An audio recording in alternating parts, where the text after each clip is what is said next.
Praise the Lord, saints of the Most High God. I greet you this day in the name of Jesus Christ, my Lord and Savior. And just to share with you a word from the Lord that is laid on my heart because of all of the doctrines that are floating around in accordance to His laws and according to His commandments and His precepts. So I greet you this morning, coming to you from the book of Mark in the 7th chapter. And thus saith the Lord, then came together unto him the Pharisees and certain of the scribes, which came from Jerusalem. When they saw some of his disciples eat bread with defiled, that is to say, with unwashed hands, they found fault.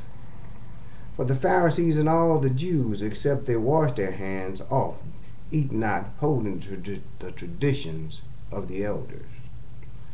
And when they come from the market, except they wash, they eat not. And many other things there be which they have received to hold, as washing of cups, and pots, and brazen vessels, and of tables. Then the Pharisees and the scribes asked Jesus, why walk not thy disciples according to the traditions of the elders, but eat bread with unwashed hands? And Jesus answered and said unto them, well had Isaiah prophesied of you hypocrites, as it is written, this people honor me with their lips, but their heart is far from me. Howbeit in vain do they worship me, teaching for doctrine the commandments of men. For laying aside the commandments of God, you hold the traditions of men, as the washing of pots and cups, and many other such like things you do. And he said unto them, full well ye reject the commandment of God, that ye may keep your own tradition. For Moses said, honor thy father and thy mother, and whoso curseth father or mother, let him die the death. But ye say, if a man shall say to his father or mother, it is Corban, that is to say, a gift, by whatsoever thou mightest be profited by me, he shall be free. And ye suffer him no more to do aught for his father or his mother, making the word of God of none effect through your traditions, which ye have delivered, and many such like things do you. And when he had called all the people unto him, he said unto them, hearken unto me, every one of you, and understand. There is nothing from without a man that entering into him can defile him. But the things which come out of him, those are they that defile the man. Thank you, Jesus. If any man have ears to hear, let him hear. And when he was entering into the house from the people, his disciples asked him concerning the parable. And he said unto them, are ye so without understanding also? Do you not perceive that whatsoever thing from without entered into the man, it cannot defile him, because it entered not into his heart, but into his belly, and go out into the draught, purging all meats? And he said, that which cometh out of the man, that defile the man. For from within, out of the heart of men, proceed evil thoughts, adulteries, fornications, murders, theft, covetousness, wickedness, deceit, lasciviousness, an evil eye, blasphemy, pride, foolishness. All these things come from within and defile the man. And now was the Lord Jesus expounding on the things that the men of that particular time had brought unto Jesus, trying to find fault in those that followed him, and in those that give thanks in all things, and know that it is not what goes in the man that defiles the man, but that which comes from within the man and out of the man that defiles that particular man. So I was posed with a question about eating pig or swine, as some may call it, which is considered an unclean beast in that particular time of old. But never once again in the new where God said anything is to be refused if it has been given thanks by the Lord thy God. And the Lord thy God has already told them. They hold on to the traditions of the elder, the traditions of men, and they teach those traditions as doctrine to God's people, and using scripture to keep the people of God in bondage. But Jesus said, the hour has come, that the light that is so shine, that it is abroad in the hearts of the people that were once stone, who he replaced with a heart of flesh. He says these people are going to come to the revelation of the knowledge that even Christ can bring, and that will give them the eternal revelation, that the knowledge that he received from Christ, because he created them to be a prospering people and no longer a perishing one for the lack of the revelation of that knowledge. So we stand here today and we see the traditions of men. We see the tradition that men have handed down through the ages of time, and they taught to God's people to be doctrine of God's word. But never once it is found that God commanded anyone to uphold a Sabbath, because he said, when he said keep the Sabbath holy, he said man, thank you Jesus, was not made for the Sabbath, but Sabbath for man. And Jesus is Lord over the Sabbath. So when Jesus is Lord over the Sabbath, and he came and he fulfilled the dietary laws, he fulfilled all of the laws that man had to practice in order to get to God. He said he became that final atonement in the place of God, because he was as is God, and he is God. And he forgave us of all our sins. He cleansed us by the shedding of his blood of all our unrighteousness. He called us out of darkness into his marvelous light, so we will not be able to be receptive to the traditions of men and old wise fables that they teach as doctrines of God. God has never shown us in his word where he took no man and gave him a title, calling himself reverend. And he says in Psalm 111 verse 9, he said, reverend is the name of God, feared is the name of the Lord thy God Jesus. He said, but they draw near him with their mouths, but their hearts are far from him. He said they're calling on his name, but at the same time they're teaching traditions of his men while they're yet calling on his name. And Jesus already said, when he spoke to the prophet James, he said, a double-minded man is unstable in all of his ways, and shouldn't expect to receive nothing from the Lord thy God. He said, but when divers temptations come, he said it will fall subject to those temptations. That's why you see them falling out of the pulpits left and right, molesting our children. That's why you see them sleeping with all of the women in the churches. That's why you see them walking around as ravenous wolves. Oh yes, but they have on sheep clothing, but inside their hearts are full of envy, deceit, murder, lasciviousness, having no restraints on keeping God's people in bondage by teaching doctrine and traditions of men as doctrines of the Lord Jesus Christ. But Jesus never gave us no man that he exalted in his place, where he would say that this man would have a particular day to celebrate him being a servant of the Most High God and an under shepherd and overseer of God's flock. But God never gave us a day. He never gave us a day that we should have a pastor's appreciation. He never gave us a day that we should be able to celebrate a church anniversary, because the church anniversary, if you're going to celebrate the church, church was started way back when in the Garden of Eden, when it was the Lord thy God. It was Jesus Christ, the tree of life, and it was the holy, holy, holy, holy realm that he put us in the Garden of Eden, that kept us in the midst of all of his communion. And God said when he walked in the cool of the day,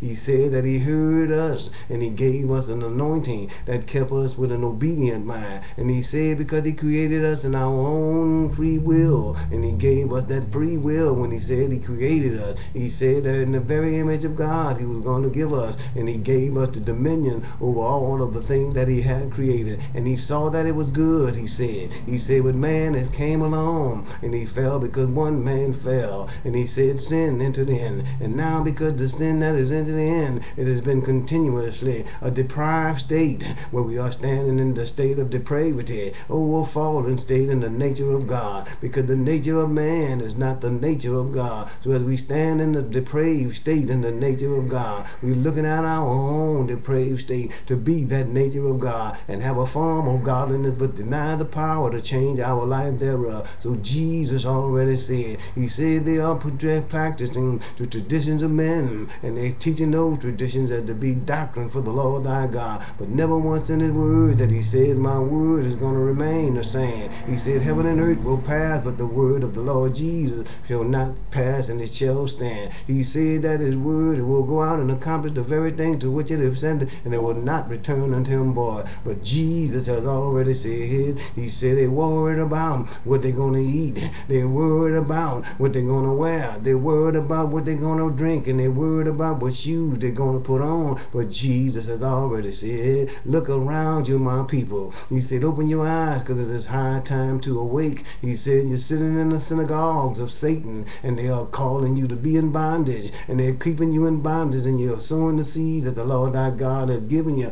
on unfruitful ground. And he said the enemy is coming up, and he's snatching it away as fast as you can get it, and that's why you're lost and can't be found. But Jesus has already said, they've already convicted your mind and your body, and they've already convicted your soul to the pits of hell by keeping you, dear Father. Oh yes, Lord, you said, by keeping them blind and going down in degradation and they're standing in the midst of a perverse and crooked generation. But Jesus has already said, he's already said, he said, blind leaders of the blind, every one of them are going to fall into a ditch. So it's high time to awake, my people, because Jesus has already said it is going to be well in 2012. He said the gates of hell shall not prevail against the church of the Most High God. So I came here today to share with you a word that Jesus said. He said they are teaching for doctrine, old wise fable. They are holding on to the tradition of the elders and are calling the things that are not of God to be that which they want it to be, so they can feed their own slow bellies, that they can be the ravenous wolves that they are, and they can be able to keep the people in bondage. But Jesus has already said, when the Son he came that he can set you free. And he said, whom the Son has set free shall be free indeed. And he said he came that none should perish, but that all should come to repentance and be saved. So I believe he told it to me like this in the prophet Paul. He said, my brethren, I beseech you therefore, that you present your bodies a living sacrifice, holy and acceptable unto the Lord thy God, which is your reasonable service. To be not conformed to this world, but to be transformed by the renewing of your mind. So I call on Jesus in this dispensation of time, where we are saved by grace through the faith that he gave us, which is the size of a mustard seed. And when we walk by faith and not by sight, and hold on to the unchanging hand of his might, we'll know that no weapon formed against us can be able to prosper in our sight. But Jesus said, he said, woe unto those hypocrites. He said, scribes and Pharisees, they're coming around and trying to deceive thee. But Jesus said, he said, you'll know a tree by the fruit that is bad by that tree. And he said, if the tree is not bearing any fruit, he said, you better watch what you do, because Jesus had already said he's not in the worship, which is a form of Moloch worship. He's not in their pastor's appreciation, because they are not appreciating the love of Christ. He is not in their church celebration, because he said the church was birthed out long time ago in the Garden of Eden, when God was communing with man, and God said man was a part of his own body. And he said the body of Christ, which was the tree of life that was in the midst of the garden beside the tree of evil, good and evil knowledge. Jesus said the church had already started way back when, because it was one, and it was the Father, the Son, and the Holy Ghost that was already the church, and man became a part of that church, because he was created in the very image of the Father. And in the beginning, he said, but they didn't know him, because if they would have known him as the Father in creation, they would love him as the Son in redemption, because he came that none should perish, but that all should come to repentance and be saved. And then we can come back and read, and now herewith say the Lord of hosts, that we can sit down at your feet, enter into your gates with thanksgiving, and lay at your feet all of our prayers, all of our supplications, and make our petitions be known unto thee. But Jesus has already said, he said we will know him in the power, in this dispensation of grace, and the manifestation before our faith of the power of the Holy Ghost that keep us standing fast in the liberty of Christ Jesus, after we've done all that we can do, and we still stand. Because he already have told us, he said you got to walk by faith and not by sight, and hold on to the unchanging hand of his might, and know that he is the Lord thy God all by himself. We got to know that he is God of Lord and King of kings, and he is the one that gives us a song to sing. And we shall bless the Lord at all times, with his praises that continually we should want to be in our mouth. So I call on you this morning to give a shout to the Lord thy God in the highest praise that can come out of your mouth. And holler, hallelujah, hallelujah, hallelujah from on high. Hosanna, Hosanna, Hosanna by and by. Oh, Jesus Christ is the Lord. He saved my life. He raised my life. And he gave me a testimony to know that I should no longer be bound by the traditions of men, nor should I be bound by the old wise fable, nor should I be bound by anything that is not of the Lord thy God. But Jesus said, he said, when the Son has set me free, I will be free indeed. Because he said, if I seek to be a true disciple of his, first I must deny myself. I must pick up my cross daily and follow the Lord thy God. And he already said he's going to be an unveiler and a revealer. Because he hung up on a tree and became a sin for thee. And he unveiled and revealed the hidden and wonders and mysteries that he had hidden from the wise and prudent of this old world. But Jesus has already said, he said, not by might and nor by power, but by the Spirit of the Lord, I'm able to be here in this very hour to bless the Lord at all times, and his praise shall continually be coming up out of my mouth, not holding on to the things of the world, but trusting in the Lord with all of my heart, and leaning not on my own understanding, but acknowledging him in all of my ways, with the precious promises that he gave me to hold dear in my heart, that he shall direct my path. So I leave you this word this morning, as the Lord has already spoken. He said they draw near me with their mouths, but their hearts are far from me. He said they're teaching the traditions of men, and he said they're holding on to old wise fable and calling into doctrine of Jesus Christ. So if I am wrong, I say if I am wrong by standing on the word of God, then I say, Lord, oh Lord, when you say that your word would be a lamp to my feet and a light into my path, if I am wrong, straighten out my life, created me a clean heart and renew a heart within my mind, that I can be a true spirit before the Lord thy God, and know that, Lord, that I walk by faith and not by sight, and I hold on to the unchanging hand of your might, and no weapon formed against the Most High God and his people shall be able to prosper. But he said, he's given us the power to tread upon serpents and scorpions and over all of the power of that old enemy, and by no means he can be able to harm us. For 1,000 may fall at my side and 10,000 at my right hand, but it shall not come nigh me. The Lord has already guaranteed thee. And he said, my word, if it is hidden from those, it is only hidden because they are already lost. He said, if my word, if they fall on their ears and they can't hear, he said, they'll have those ears but really can't hear what the Spirit of the Lord is saying to the church. So I leave you with the chapter, the book of Mark in the 7th chapter. And he said, read it, he said, read. And he said, read and you shall receive the revelation of knowledge which surpasses all mankind's understanding. So I thank you this morning for hearing the word of God and letting him come into your life, that you can examine yourself and then turn back into the word of God. Thank you, Jesus. So I bless you today, because the Lord has blessed me to be not only a hearer of his word, but to be a doer also. To be not only a professor of his word, but to be a possessor of that word in my spirit. So I thank God for you today, and I pray his precious anointing upon your lives, that he will take you from a deeper depth in him to a higher height each and every moment, that his mercy endure forever. God bless you. I love you. And in the name of Jesus, I look forward to seeing you once again. Bye-bye.